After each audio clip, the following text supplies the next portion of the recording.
Welcome to The Hill's Coronavirus Report. I'm Steve Clemons, editor-at-large of The Hill. Each day we are interviewing consequential leaders in the battle against the coronavirus. The North Atlantic Trade Organization, more commonly known as NATO, is an intergovernmental alliance between North America and 30 European countries. And NATO has had a visible presence across a lot of the world during the fight against COVID-19. According to the alliance's Deputy Secretary General, NATO has conducted 100 strategic airlift flights, built 25 field hospitals, dispatched more than 4,000 medical personnel, and provided 25,000 treatment beds. And in the midst of that mobilization, NATO has been putting out a warning of a buying spree from China and been on the front lines when an F-16 fighter intercepted Russian jets. So stuff is still going on. NATO has also been fighting disinformation campaigns about COVID-19, the types of misinformation we have seen in other hybrid conflicts around the world, designed to plant seeds of discontent and mistrust, driving societies apart. Joining me now to discuss all of this is Mircea Geoană, NATO's Deputy Secretary General. A lot to unpack here. Welcome, Deputy Secretary General. Glad to get into this with you. So let's put this to rest. Let me just ask you about one of the misinformation bits I've seen online, that NATO concocted COVID-19. So let me ask you straight up. Did NATO create COVID-19? I think the mythbusters have a lot of work to do. Of course, there was misinformation, fake news, all sort of conspiracy theories. But we have seen an increase of such, attempts to discredit what we do. Of course, it's false. It's not only false, it's so low in terms of trying to portray, a serious organization like ours or nations in the democratic West as being able to think of something like this, less so to operate something like this. It's just an outright lie. And we've seen, indeed, as you mentioned earlier, a significant increase in disinformation campaigns, in misinformation, in fake news, in hybrid, in cyber. So as a defense security organization, we have to make sure that, one, we show solidarity with our members and the 1 billion citizens that are under the NATO flag. 30 NATO allies, 1 billion people. Our first job for the last 71 years is to keep peace and to really have our citizens operate free and well and out of the harm's way. The second thing that we have to do is to make sure that our adversaries, our rivals, state and non-state alike, are not tempted to use and abuse of this pandemic to transform a health problem into a security problem. You mentioned the fact that NATO continues to be vigilant despite the normal measures to protect our personnel, to draw down on some of our exercises or our presence. I want to reassure all of you, and through you, all your viewers, that NATO is fully functional as we speak. Our defense and deterrence, in our jargon, the way to really make sure that all our defenses are up, be it in what it is our presence in Europe, be it what is our maritime patrolling capabilities, air policing, like the topic that you have mentioned, our missions and operations from Afghanistan to Iraq all the way to Kosovo. This alliance is a unique organization that is at the same time showing solidarity amongst members, but also making sure that we continue to defend the 1 billion people that are our citizens. And we do this, as we speak, in very good and fully functional conditions. Well, Mircea, one of the things that I've been wondering about, NATO is, as you just articulated, a membership organization, and any organization is only as good as its members are. And, the United States is a key member, has a staggering number of cases that it's dealing with domestically. We saw the horror stories coming out of northern Italy. We've seen Spain surge to be one of the second largest global hotspots. And so I'm interested in how NATO, as a strong military alliance, and I'm sure that you have military personnel who have been suffering with this awful disease, how have you been able to navigate the fact that this is such a huge load for your own members internally, if you will? In a way, it's normal psychologically and politically for nations to try in the first stage of such a massive shock to turn a little bit inwards and look after your citizens. In fact, that's what governments are supposed to be doing, to defend the citizens they are supposed to defend and represent. So the first stage was a little bit more looking. But as we moved a little bit more from this initial stage, we have seen, and we have seen here in NATO, a remarkable sense of solidarity re-emerging. We've seen help to Italy coming from the US. Today, as we speak, a new contingent of Slovak medical doctors, civilian, and I think also military, are going to the rescue of our Italian friends and allies. Medical doctors and nurses from Albania, from Romania, are going to Italy and to Spain. We've seen, as you mentioned in the numbers, a significant increase of inter-allied support. Of course, we don't have as NATO our own assets per se. It's still the governments. But because we are so good in logistics, in strategic airlift, in command and control, allies prefer sometimes to use NATO because our efficiency is well proven in different crises. We are also very good in what we call, in generic terms, resilience. We have basic requirements, baseline requirements for many of the components of our economic and social fabric in our nations. That NATO is very good in doing this, in infrastructure, in energy security, in civil military cooperation, in emergency situations. As we speak inside NATO, we are already beginning an upgrade of our resilience package, making sure that we also move to the third stage, which is not only a gradual economic reopening of activities and a gradual return to normal life, but also a process of lessons learned. Right.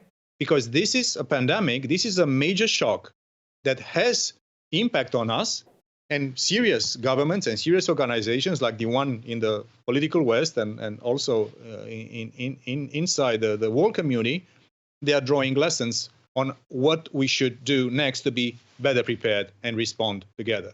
But I want to ask you a slightly uncomfortable question. I've been watching with admiration stories about the Czech airlift of 1 million masks to North Macedonia, the movement by NATO and airlifting of supplies that you make ventilators and masks from to places like Spain, the coordination in the response centers, the hospital tents, all of the kinds of things that you've been putting forward, and I've read the NATO information sheets, and it's impressive. And we're looking at the United States right now, and you used to live in Washington, D.C., and I have to say in Washington, the biggest debate today is about logistics. It's about resources at the right place at the right time. It's about testing kits and ventilators and who's in control, the states or the federal government. Our Maryland Governor Larry Hogan is being criticized by the President of the United States for buying 500,000 masks from South Korea, an ally. And so I'm interested in, well, maybe we need NATO to come figure out, how to run things in the United States. Maybe that would help us a little bit.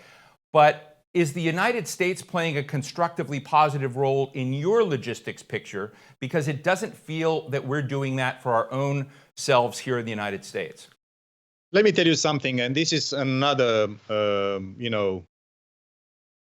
moment of pride for us. We see in all allied nations and also in many countries around the world, in these very difficult moments, our military personnel coming to the forefront of our common obligation to defeat and fight this damn virus. We see tens of thousands of military personnel from all 30 NATO allies helping in putting themselves in the harm's way, alongside the civilian medical personnel, making sure that this infection, that even sometimes helping the local police or the national police or gendarmerie, in some cases in Europe, they are really stepping up their game. We are very proud of our military, of course, of the ones who continue to be in our missions and operations all over Europe and also in the theaters I just mentioned, but also in our nations. My country, Romania, I'm coming from Romania. I was ambassador to Washington. You mentioned my days in Washington. I still remember with great fondness and love that period of time. For my nation, the United States has given additional flying hours for the NATO strategic airlift. There are C-7 big transport airplanes, professional military airplanes that belong to NATO, but nations basically control the number of flight hours that can be used for those planes. The US came to the rescue of Romania.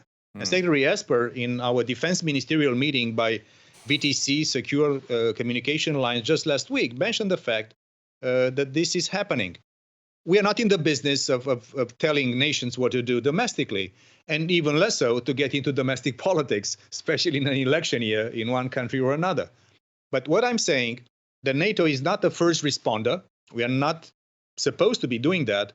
But the moment there is a need for our logistics, for our command and control, for our military personnel to step up our game and be there when our citizens need us most, I think this test is about to be passed in very good conditions by our organization. Of course, there are lots of things that are not under control. There is an economic, a social, other components of this crisis. But when it comes to national resilience, to lead by example, including the US, I have a regular weekly conference call of coordination with the US under the US initiative with many allies and also to the European Union. We coordinate, and I don't see here a lack of American leadership. We just see an immensely complicated problem that has to be addressed in conditions of duress, of stress, and of course sometimes with politics coming to the forefront. But that's the charm of democracies. I would not like to live in a dictatorship. I've lived for half of my life in communist Romania. Thank you, no, never again. So I prefer sometimes a democratic, tough conversation instead of having a top-down, heavy arm of the state telling me what to do. You and I have talked in the past about which global powers are behaving and which global powers are misbehaving. And I'm interested in your view from Brussels and NATO headquarters. What is Russia doing right now? What is China doing right now? Are there nations that are trying to exploit this moment? And how is NATO responding to that if they are?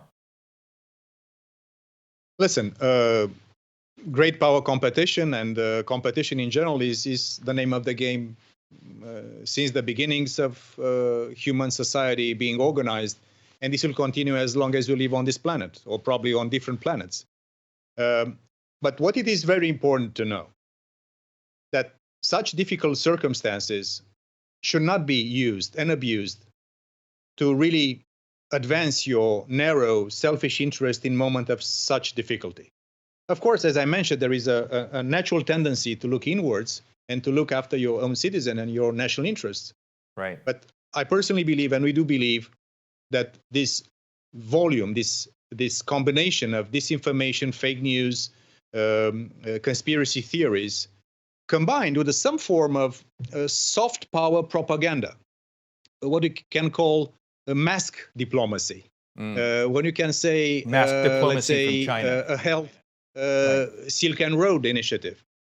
Again, we cannot tell nations not to really, play cards and play ball in such situations. But I think this is very detrimental to engage in such operations.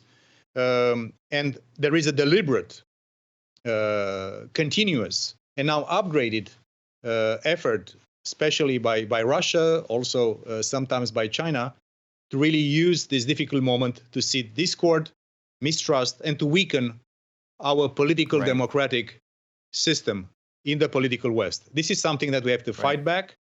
This is something that we are fighting back.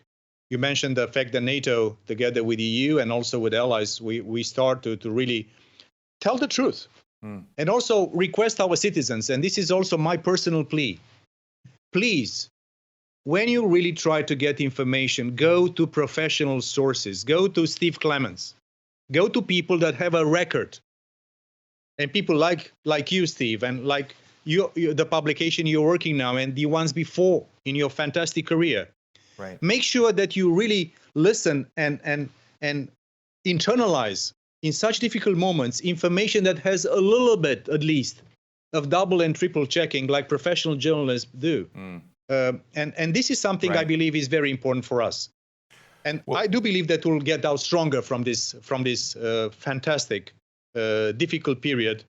There will be probably months and years to really get back into a new stage. But I do believe that this is the moment of test. And I think democratic systems, with all our procrastination, with all our sometimes difficulty to reach fast conclusions, that's far better than autocratic systems. And I think we will prevail just because open societies can really perform better and adapt better to difficult circumstances than any other system.